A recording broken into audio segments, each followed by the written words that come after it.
stumbled back, the door swinging shut with a soft click that echoed like a gunshot in my skull. My knees buckled against the vending machine in the dimly lit hallway, the fluorescent buzz overhead mocking the chaos inside me.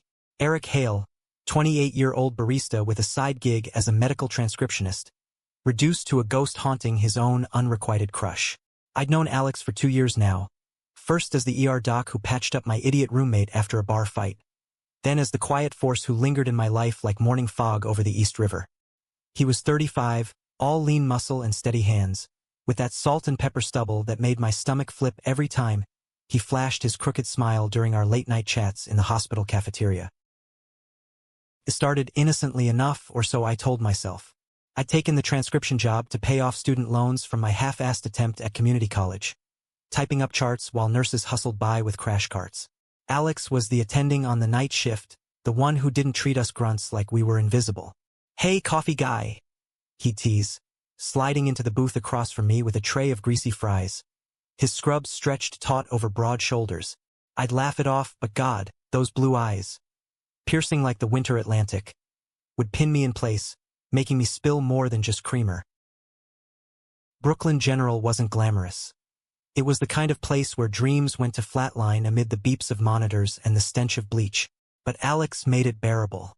He'd talk about growing up in a sleepy suburb outside Philly, how med school chewed him up and spat him out wiser but wearier. "You ever feel like you're just surviving?"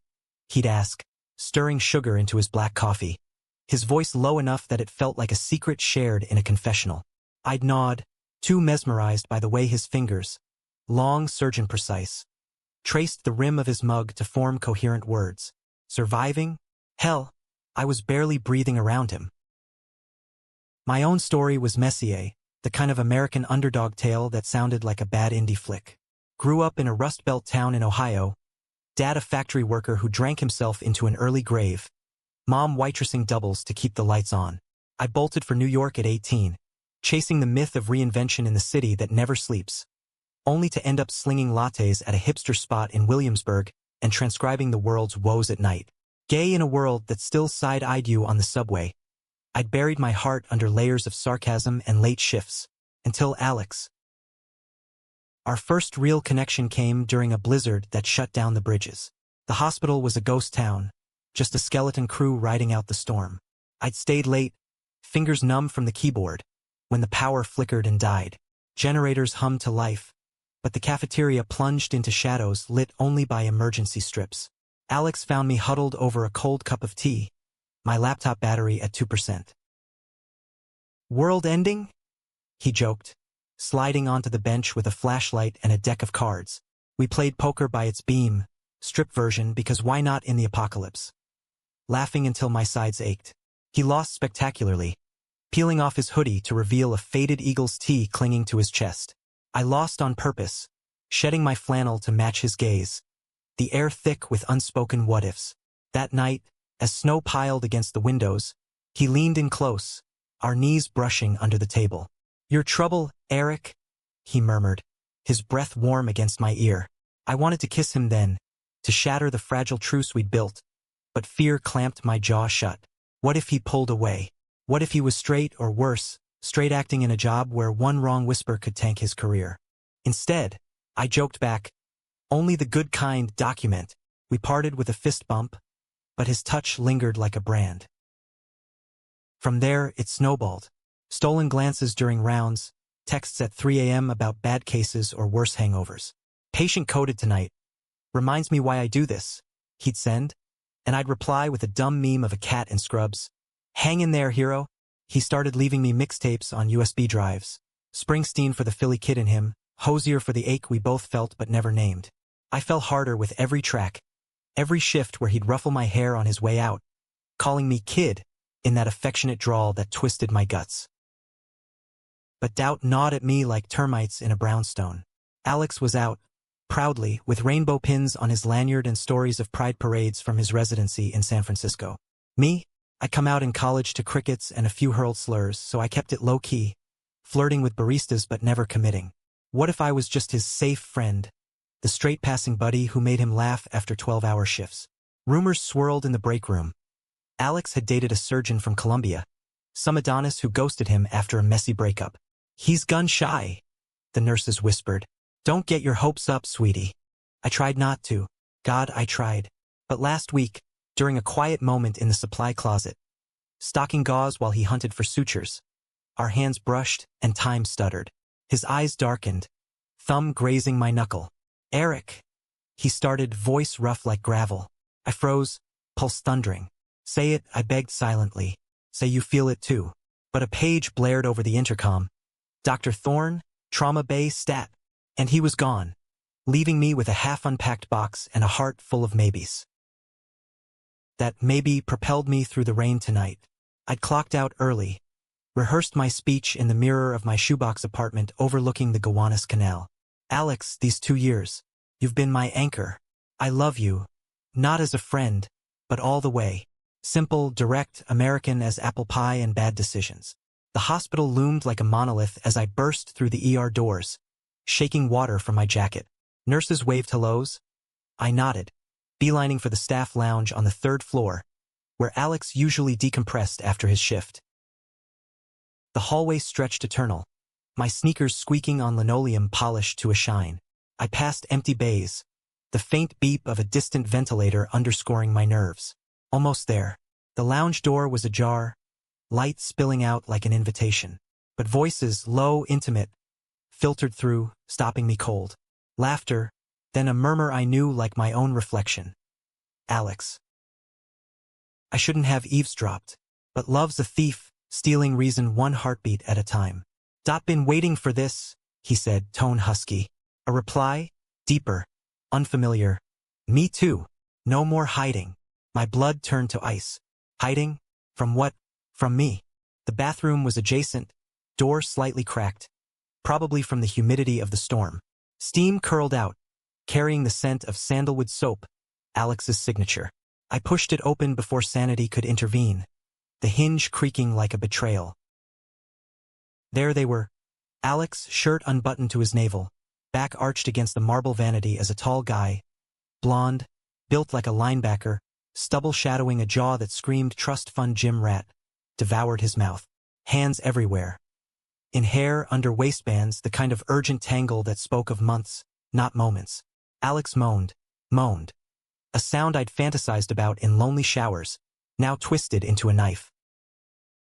The blonde broke away first, spotting me in the mirror's reflection. His eyes widened, but Alex just straightened, color draining from his face. Eric, he breathed, buttoning his shirt with fumbling fingers. What they? Couldn't breathe, couldn't speak. The room spun, tile rising to meet me as I backed out, the door slamming like finality. Down the hall, into the stairwell, rain lashing the windows as I descended into the night. Betrayal wasn't a word. It was a chasm, swallowing whole the man I'd built in my dreams. 2 days blurred into a haze of skipped shifts and takeout containers piling on my coffee table. My apartment, cramped 1-bedroom with peeling wallpaper and a view of brick, felt like a cage. I ghosted everyone. My roommate Jake blasting EDM from the living room, oblivious. The barista crew texting memes I left on read. Sleep came in fits, haunted by that moan, by the way Alex's eyes had flickered. Not with shock, but something like guilt. Guilt implied knowledge. Had he known? All those touches, those late nights, were they pity plays, breadcrumbs for the desperate puppy? By Wednesday, the itch to confront clawed at me. I dragged myself to Brooklyn General under the guise of picking up my last paycheck. But really, I needed answers. The ER hummed with its usual frenzy. A kid with a gash from skateboarding, an old lady wheezing into an oxygen mask. I slipped past, heart hammering, until I reached the lounge. Empty, thank God, but voices from the adjoining office. Alex's, clipped and professional, laced with that Pennsylvania lilt. I hovered in the doorway, invisible as a shadow. He was on the phone, pacing in khakis and a Henley that hugged his frame. Yeah, Mom, I'm good. Dating again, it's early, but promising. Pause, laughter. No, not like Mark. This guy's solid. Keeps me grounded. My nails dug into palms. Solid. Grounded. Words I'd kill to hear aimed at me. He hung up, spotting me like a deer in headlights. Eric. Shit. I Can we talk? Talk, I echoed, voice cracking like cheap vinyl. Or is that what you call screwing around in bathrooms while your friend pines like an idiot? His face crumpled, hands raking through silver-flecked hair. It's not God, Eric. I didn't mean for you to see that. He stepped closer. Cologne, cedar and regret, washing over me. I wanted to shove him, kiss him, anything to erase the stranger's lips on his. Then what did you mean? I demanded, chest heaving. The lounge was empty, but echoes carried. A nurse glanced our way before averting her eyes. 2 years, Alex. 2 years of me spilling my guts in subtext, and you knew, didn't you? He deflated against the vending machine, the same one I'd crumpled beside days ago. Yeah, I knew. The admission hung heavy, a stone in my throat. From that poker night, the way you looked at me, scared me. I'm a mess postmark. Guy cheated with half the residents, left me doubting everything. You were safe, Eric. Pure. I didn't want to ruin that. Safe. I laughed, bitter as black coffee. You think that's a compliment? I wasn't your fucking emotional support animal. No. He reached for my arm, but I jerked back. I care about you, more than you know. But Jordan, he's uncomplicated. No history, no hospital drama. I thought I could keep things separate, compartmentalize like in the Or. Compartmentalize me? Rage boiled over, hot and unfiltered. I grabbed his collar, pulling him close enough to feel his heartbeat sync with mine. Erratic, alive. I love you, you asshole. Not the scraps, not the what-ifs. All of it, the shifts, the storms, the stupid mixtapes. And you throw it away for some bro dude who probably thinks quinoa is a band. Alex's eyes glistened, blue as a bruise. I fucked up, royally. His hand covered mine, warm and steady despite the tremor. But seeing you hurt like this is killing me. Give me a chance to fix it. The plea cracked my armor. In that moment, under the harsh lights of a place that stitched souls back together, I saw him. Not the god on a pedestal, but a man, flawed and reaching. I released his shirt, smoothing the wrinkle with shaking fingers. I don't know if I can, I whispered. But try. God help me, try. We talked, really talked, for the first time spilling secrets like spilled 4 bags. He confessed Jordan was a setup from a mutual friend, a rebound that fizzled before it ignited, but the damage was done. I pushed you away because I was afraid you'd see the cracks, he admitted, voice raw. The depression after Mark, the nights I questioned if I deserved love. You're too good, Eric. Too real. I shared my own ghosts. The Ohio winters where Dad's belt left welts deeper than skin. The first boyfriend who called me fag mid-kiss before vanishing. I built walls too, I said. Thicker than yours. But you chipped at them anyway. By dawn, as the city stirred with delivery trucks and distant sirens, we'd mapped a fragile truce. Coffee at his place, no strings, just honesty. He kissed my forehead, chaste as a promise, and for the first time, hope flickered without burning out. Weeks blurred into a tentative rhythm, dates in hidden corners, walks along the promenade at dusk, hands brushing until they laced. Dinners at hole-in-the-wall spots in Little Italy, sharing plates of carbonara and stories of childhood Christmases gone wrong. Alex opened up about the pressure of being the gay doc, in a field still riddled with bias. Whispers in the locker room, a chief who jokingly suggested he tone down the rainbow stickers. It's exhausting, he'd say. Head on my lap as we binge-watched The Wire on his worn couch in Park Slope. Pretending you're bulletproof. I traced the lines of his face, memorizing the map of his worries. You're not, I'd murmur. But you don't have to be with me. Intimacy built slow, like a Polaroid developing. A shared shower after a brutal shift, water sluicing over scars neither of us hid. Lazy mornings where his stubble rasped against my thigh as he woke me with coffee and kisses. Sex came later, urgent and reverent in his king bed, bodies slotting like puzzle pieces long separated.